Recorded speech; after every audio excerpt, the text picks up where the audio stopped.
Hello, hello, hello. Good evening, everybody. My name is Shubham Jagdish and welcome back to the channel. So ठंड बढ़ती चली जा रही है हमारे नॉर्थ इंडिया में. आपकी तरफ ठंड कैसी है पहले तो ये बताएं. और इस ठंड में गर्मी बढ़ाने के लिए जो अपडेट आया है वो कॉमन यूनिवर्सिटी एंट्रेंस टेस्ट की वजह से आया है. सिलेबस अपडेट हो चुका है. 2026 में और भी बेहतरीन सिलेबस है जो हमें आपको पढ़ना है. And it is a compulsory paper in case if you want to continue your education after class 12. जितने बच्चों को नहीं पता है, आओ मैं थोड़ी सी बातें तुम तक शेयर करता हूं ताकि तुम्हें आइडिया लग जाए कि कॉमन यूनिवर्सिटी एंट्रेंस टेस्ट हम क्यों देते हैं. मेरी बात सुनना सभी बच्चे लोग. अगर जो ये CUET इम्तहान होता है, CUET 2026 का जो इम्तहान होने वाला है, ये किस लिए होता है? अगर आप ग्रेजुएशन करना चाहते हैं टॉप कॉलेजेस से, सारी सेंट्रल यूनिवर्सिटीज से, तो आपको common university entrance test paper देना अनिवार्य होता है. तो सारी सेंट्रल यूनिवर्सिटी, जिसके लिए जो सबसे प्रीमियम यूनिवर्सिटी है वो है दिल्ली यूनिवर्सिटी.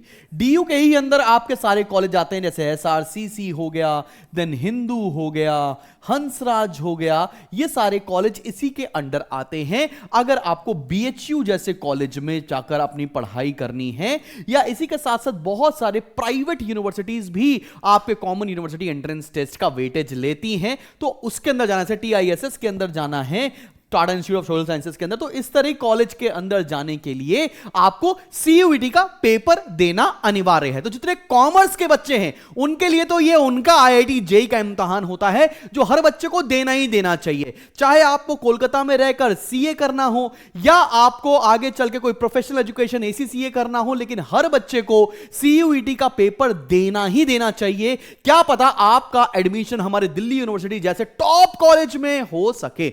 ठीक है. अब पेपर में आता क्या है? पेपर में आता है इंग्लिश, साथ में पेपर में आते हैं 3 डोमेन सब्जेक्ट्स. वो कौन से डोमेन सब्जेक्ट्स होते हैं? जो आपने क्लास 12 में पढ़े होंगे, जैसे कि अकाउंटेंसी कॉमर्स वालों के लिए, देन इकोनॉमिक्स कॉमर्स वालों के लिए, सिमिलरली आपका बिजनेस स्टडीज. अब बिजनेस स्टडीज की बात समझना, बिजनेस स्टडीज बोलो या बिजनेस स्टडीज को ISC वाले कॉमर्स बोलते हैं, ये सेम बात है. हालांकि ISC के अंदर एक अलग सेपरेट बिजनेस स्टडीज भी होता है, लेकिन बिजनेस स्टडीज और कॉमर्स का सिलेबस एकदम इंटैक्ट सेम है. ये 3 आपको पेपर देने ही देने पड़ेंगे. तो इंग्लिश का एक पेपर देना है, 3 डोमेन का पेपर देना है. इस कॉम्बिनेशन से मैक्सिमम कॉलेजेस आपके क्रैक हो जाएंगे. साथ ही साथ आपको जनरल टेस्ट का पेपर देना है.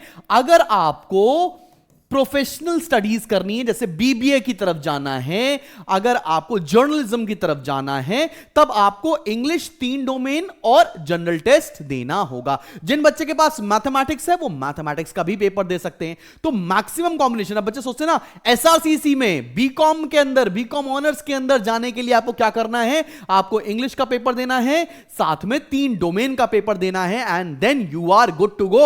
आपको दिल्ली यूनिवर्सिटी बुला रही होगी, लेकिन साथ में जो BHU है उसके अंदर जनरल टेस्ट को अनिवार्य रखा जाता है. तो यह है CUET. अब जानते हैं कि इस बार इसके सिलेबस में ऐसा क्या मचा दिया है NTA वालों ने. आओ जरा उसके बारे में थोड़ी सी मैं बात बताने जा रहा हूं. सबसे पहले एक एक करके मैं सारे सिलेबस आपको बताऊंगा. आओ मेरे जान फटाफट से देखते हैं.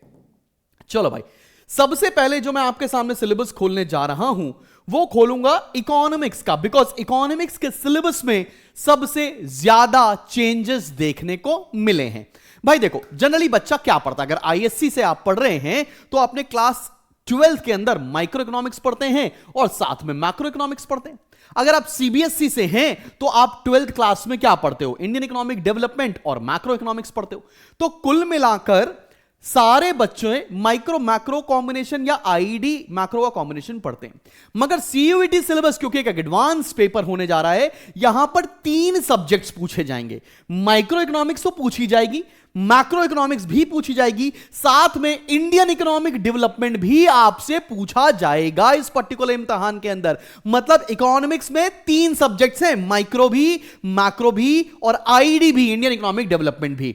इंडियन इकोनॉमिक डेवलपमेंट CBSE वाले 12th में पढ़ते हैं और ISC वालों ने यही सब्जेक्ट 11th में पढ़ा होता है. तो काफी ज्यादा आपको डिटेल में जाकर वापस से यह पढ़ाई करनी पड़ेगी. आओ एक बार इसका सिलेबस देखते हैं जो कि रिलीज कर दिया है एनटीए ने।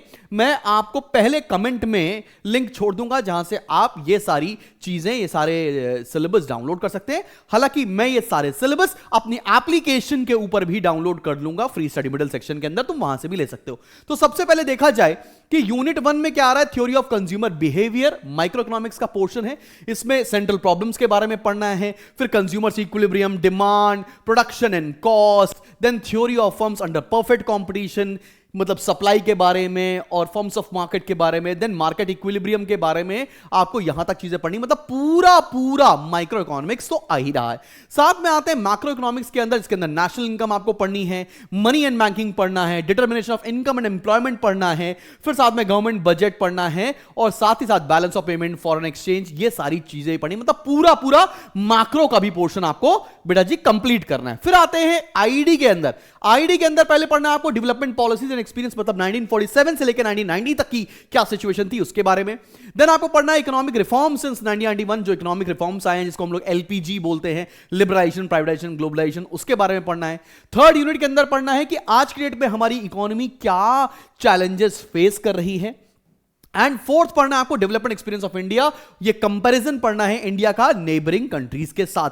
तो इतना कॉम्प्रिहेंसिव सिलेबस आने जा रहा है इस साल के सीयूईटी इम्तिहान में। लास्ट ईयर तक सिर्फ माइक्रो मैक्रो सिलेबस में थी, इस साल माइक्रो मैक्रो के साथ साथ आपका सिलेबस बढ़ा के इंडियन इकोनॉमिक डेवलपमेंट भी डाल दिया गया है। अब आइए जरा नजर मारते हैं कि अकाउंटेंसी के सिलेबस में इस साल क्या क्या चीजें आपसे पूछी जाने वाली हैं। तो अकाउंटेंसी के सिलेबस में आते हैं। सबसे पहले आपको पार्टनरशिप पूरा खत्म करना है। साथ में आपको रिकंस्टिट्यूशन में changes in profit sharing ratio का जो टॉपिक है हम लोग एडमिशन के समय पे पढ़ते हैं, गुडविल हो गया, रिटायरमेंट, डेथ, डिसोल्यूशन, ये पूरा पोर्शन आपको यहां तक पढ़ाई करनी है। तो डिसोल्यूशन तक तो एज इट इज बच्चा पढ़ते भी आता है। फिर कंपनी अकाउंट्स में आ जाएंगे तो कंपनी अकाउंट में शेयर्स पढ़ना है, डिबेंचर्स पढ़ना है, इश्यू ऑफ डिबेंचर्स पढ़ना है और साथ ही साथ अगर हम बात करते हैं इसी के आगे बच्चा पार्टी रिडेम्पशन का भी कुछ पोर्शन आपको कंप्लीट करना है। तो not a much changes in accountancy syllabus, last year जैसा ही सिलेबस है।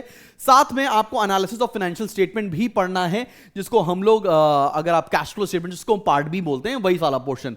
अकाउंटिंग रेशियोज हो गए, बैलेंस शीट कैसे बनेगी और साथ ही साथ अगर आपको कंपैरेटिव कॉमन साइज का भी पोर्शन पता होना चाहिए। फिर कंप्यूटराइज अकाउंटिंग जो है वो ऑप्शनल है, तो अगर कोई बच्चा कंप्यूटराइज अकाउंटिंग करता है या फाइनेंशियल अकाउंटिंग करता है तो उसमें एक चीज आपको ऑप्शनल मिलने वाली है। अगर आप चाहेंगे तो कंप्यूटराइज अकाउंटिंग भी आप कंप्लीट कर सकते हैं। सो अकाउंटेंसी के सिलेबस में there is no change, as it is पिछले साल का सिलेबस ही इस साल कॉपी करके दिया हुआ है। मेजर चेंज अभी तक जो मिल रहा है वो इकोनॉमिक्स के पेपर में मिल रहा है। अब आते हैं बिजनेस स्टडीज का सिलेबस, देखते हैं भाई कि बिजनेस स्टडीज में क्या चीजें पूछी जाने वाली है, जो कि आईएससी के लिए कॉमर्स है भाई। आओ जरा देखते हैं।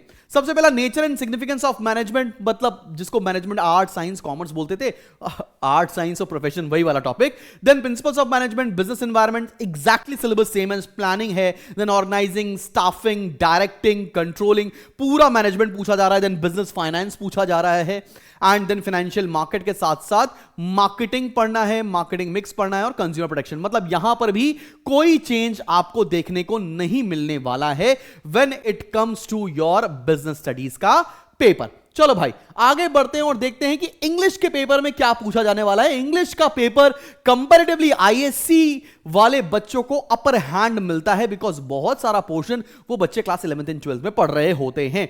तो भाई इंग्लिश के अंदर जब हम जाएंगे तो आपसे क्या पूछा जाएगा, रीडिंग कॉम्प्रिहेंशन पेपर में पूछे जाएंगे जो कि अच्छे लेवल कर पूछे जाते हैं। देन वर्बल एबिलिटी में rearranging the parts, match the following, choose the correct word, synonyms and antonyms के ऊपर आपसे क्वेश्चन पूछे जाने वाला है। तो आईएससी वाले बच्चों तुमको इस चीज में अपर हैंड मिलेगा और आराम से तुम आगे बढ़कर चले जाओगे।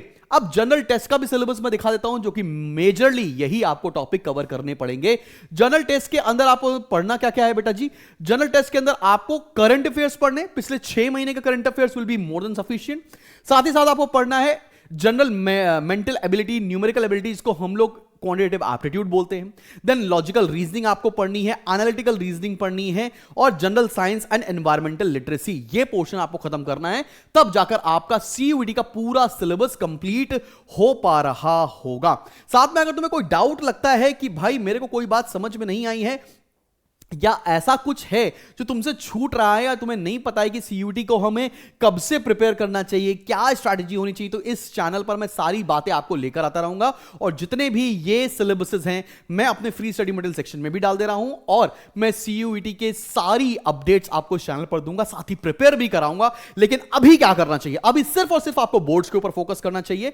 बिल्कुल आप दिल लगाकर बोर्ड्स के ऊपर फोकस करें। एंड पोस्ट बोर्ड्स हमारे हर साल कोर्सेज आते हैं और मैं आपको प्रिपेयर कराऊंगा कॉमन यूनिवर्सिटी एंट्रेंस टेस्ट के लिए। इंडिया में सबसे बेहतरीन तरीके से हम आपकी प्रिपरेशन करा रहे होंगे और हर आईएससी के बच्चों को दिल्ली यूनिवर्सिटी के अंदर लेकर जाऊंगा, ये वादा है मेरा। मिलते हैं आपसे नेक्स्ट वीडियो में। Till then keep smiling and keep learning. This is me Shubham Jagdish. Bye bye.